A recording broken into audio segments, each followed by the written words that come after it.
Now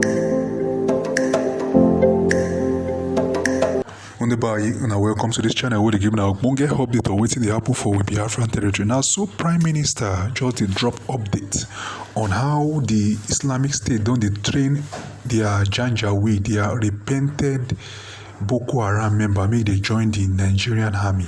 I will show now their ugly faces. I will show now how waiting Prime Minister discuss on the latest update. Mona, stay tuned. To discuss some of the pressing issues facing us and some of the issues that we are facing today as a people and as a nation. I welcome every one of you.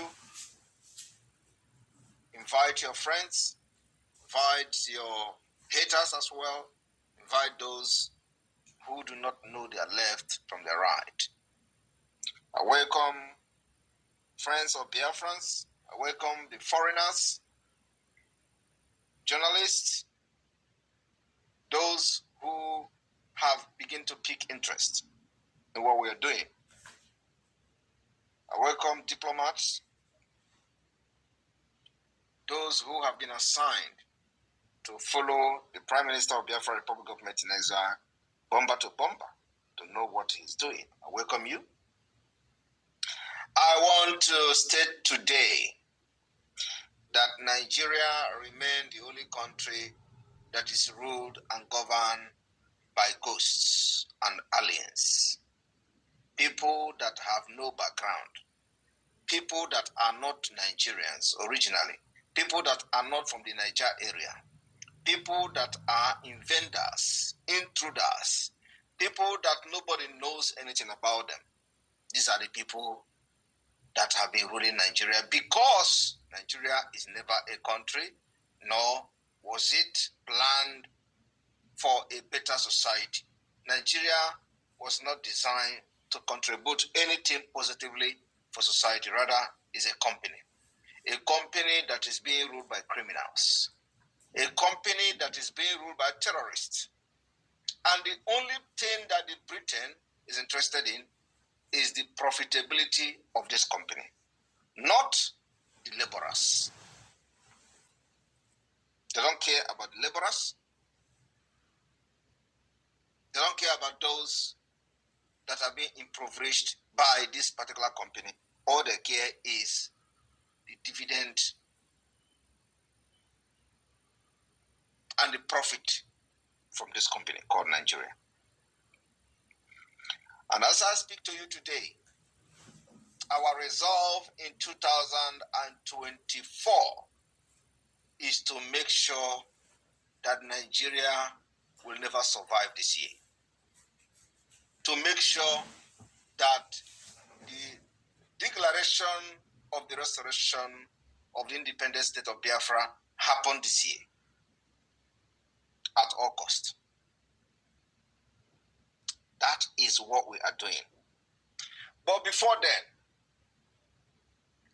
I want everyone to understand that in 2024, what we are looking at is the declaration of the restoration of independent state of Biafra, just like what the Lithuanians did in 1990. My fellow Biafrans and listeners today, for those of you who do not understand the academic and intellectual aspect of this particular Biafra liberation, I want us to go through just briefly on what Lithuania did and how Biafra will break the camel back this year. Now we are officially in the restoration or the declaration of the restoration of independent state of Biafra. I want everybody to understand that, because when they ask you, what Biafra are you fighting for? Some people will say, actualization of Biafra. It is wrong. Some people will say, restoration of Biafra. Partially right. Some people will say, let us declare Biafra. Wrong. So you must know what you are fighting for. You must know what you want. So in 2024, from the day one, we have decided to make this very, very clear to every Biafran. So that when they ask you, what are you fighting for? You tell them you are fighting for your freedom, and the freedom will come through declaration. When they ask you what kind of declaration, you tell them the declaration of the restoration of independent state of Biafra. That is the right legal term to be used so that you know what you are doing. Now let us look at how this is going to happen this year. This year, our plan, our aim and objective is to declare the restoration of independent state of Biafra. And it is going to happen in Finland.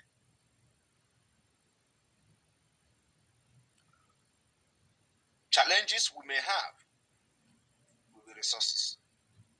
Everything that needed to be done to get Biafra independent, we have concluded and finished them. The only thing is resources, finance. Every structure, according to international level, international standard, international law, have been put in place. It is only resources that is remaining. So let me, therefore, take us back to what we called the Lithuanian Act of 1990.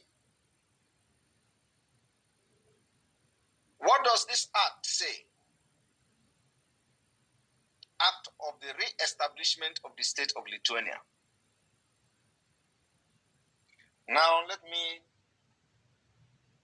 read briefly what transpired with the Lithuanians.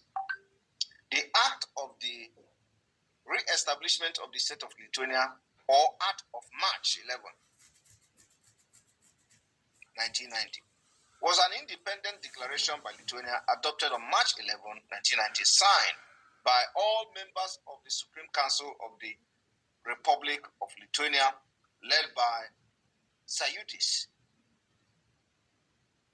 The Act emphasized restoration and legal continuity. I want every Biafran to understand that this year, at some point, when we have finished our data collection, the declaration of Biafra will be to emphasize on the restoration and the legal continuity of the interwar period of Biafra, between Biafra and Nigeria. But in this Lithuania, it says, the Act emphasized restoration and the legal continuity of the interwar period Lithuania, which was occupied by the Soviet Union and annexed in June 1940. In March 1990, it was the first of the 15 Soviet republics to declare independent, with the rest following to continue for the 21 months. Concluding the Kazakhstan independence in 1991, this event, part of the broader process dubbed the Parade of Sovereignties. It led to the dissolution of the Soviet Union in December 1991. Now, I want everyone to listen to how Lithuania lost their independence in the first place, just like Biafrans. After the partition of the Polish-Lithuanian Commonwealth in the 18th century, Lithuania was part of Russian Empire. In the aftermath of the Russian Revolution in 1917, the Council of Lithuania, chaired by Jonas Basanavičius, proclaimed the Act of Independence of Lithuania on February 16, 1918. Lithuania enjoyed independence for 2 decades, just like Biafra enjoyed independence for 3 years of war.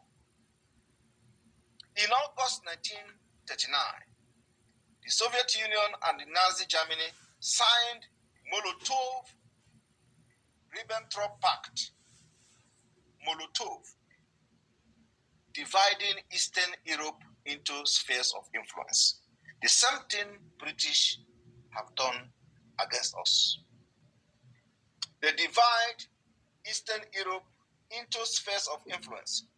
The Baltic states, Lithuania, Latvia, and Estonia were assigned to the Soviet sphere of influence and subsequently were occupied in June 1940 and converted into Soviet socialist republics.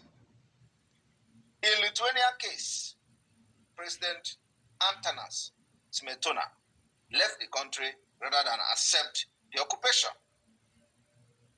He did not sign but turned over his presidential duty to Prime Minister Antanas Mèmber as per the constitution. The next day, Mèmber declared himself president in his own right. The cabinet confirmed Mèmber in office, claiming that Smetona had effectively resigned by leaving the country. He left to exile. 2 days later, under Soviet pressure, Mèmber appointed Justus Paleckis, a left-wing journalist and long-time opponent of the Smetona regime, as prime minister.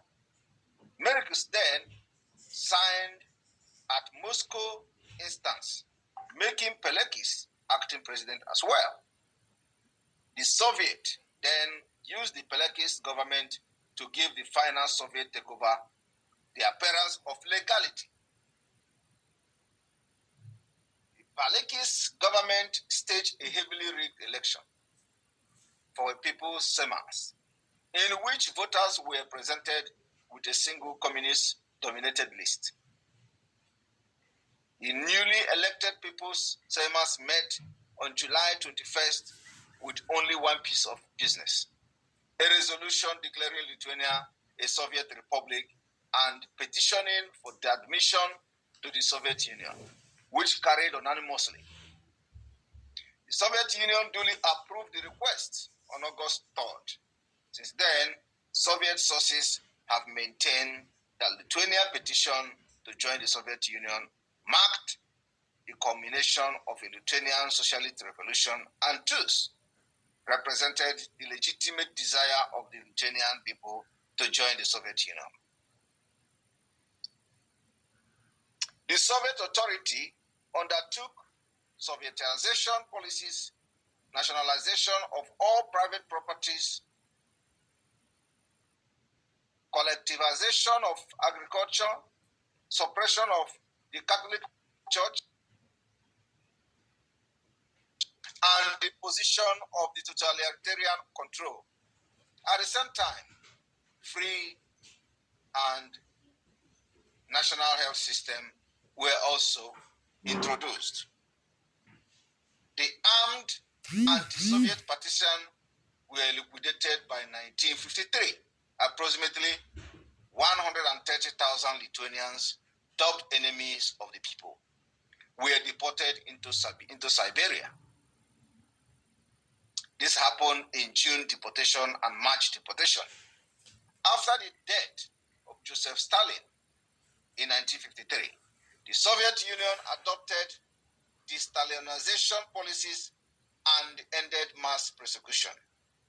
Non-violent resistance continued both in Lithuania and among the Lithuanian diaspora.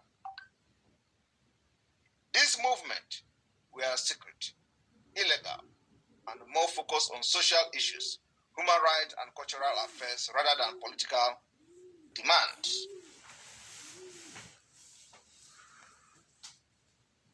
The reason I want to touch on this particular history so that you understand that Biafra will do exactly the same thing and even more.